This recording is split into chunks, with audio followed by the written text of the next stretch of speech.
দই। দাদা এটা আবার কি নিয়ে আসলে? এটা নবদ্বীপের স্পেশাল সাদা দই। নবদ্বীপের স্পেশাল সাদা দই? সাদা দই। তোমার দোকানে তো লাল দই পাওয়া যায়। সাদাও বেচি আমরা, অনেকে তো মিষ্টি কম পছন্দ করে, এই জন্য সাদা দই। আচ্ছা, লাল আর সাদার মধ্যে পার্থক্য কি? লালটা মিষ্টি বেশি, সাদাটা মিষ্টি কম। মিষ্টি কম? হ্যাঁ। দাম কত এটা? ডায়াবেটিস পেশেন্টরা এগুলো খুব ভালোবাসে, মিষ্টি যেহেতু কম। ডায়াবেটিক্সের জন্য, তাদের জন্য, পেশেন্টের জন্য? ডায়াবেটিক্স পেশেন্টের জন্য। হ্যাঁ। আচ্ছা, এটা দাম কত আছে? এটার দাম পাইকারি খুচরো যাই নাও না কেন 200 টাকা কেজি। 200 টাকা কেজি? হ্যাঁ। এটা কি কাটলে জল বেরোবে? জল বেরোবে না, কোনোটাতে জল বেরোবে না। জল কোনোটাতেই বেরোবে না, লালও বেরোবে, সাদা বেরোবে না। জল বেরোবে না? না। লাল দই জল বেরোবে না? না। আচ্ছা, এই যে তোমাদের লাল দই আর সাদা দই, হ্যাঁ, এর মধ্যে পার্থক্য কি? লাল দইয়ের ক্ষীরত্ব ভাবটা একটু বেশি থাকে, ঘনত্ব ভাবটা বেশি থাকবে, সাদা দইয়ের ঘনত্ব ভাবটা কম থাকবে। আচ্ছা, আর মিষ্টি বেশি হবে, এটা মিষ্টি কম হবে।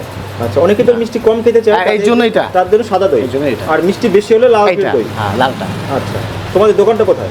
আমাদের দোকানটা হচ্ছে নবদ্বীপের স্টেশনে নেমে বলবেন পোড়াঘাট বজরঙ্গলী মন্দিরের রাস্তায় যাবো, সাবিত্রী দই ভান্ডার। আচ্ছা, শিশু ঘোষের দোকান, সাবিত্রী দই ভান্ডার, শিশু ঘোষের দোকান। আচ্ছা, ঠিক আছে।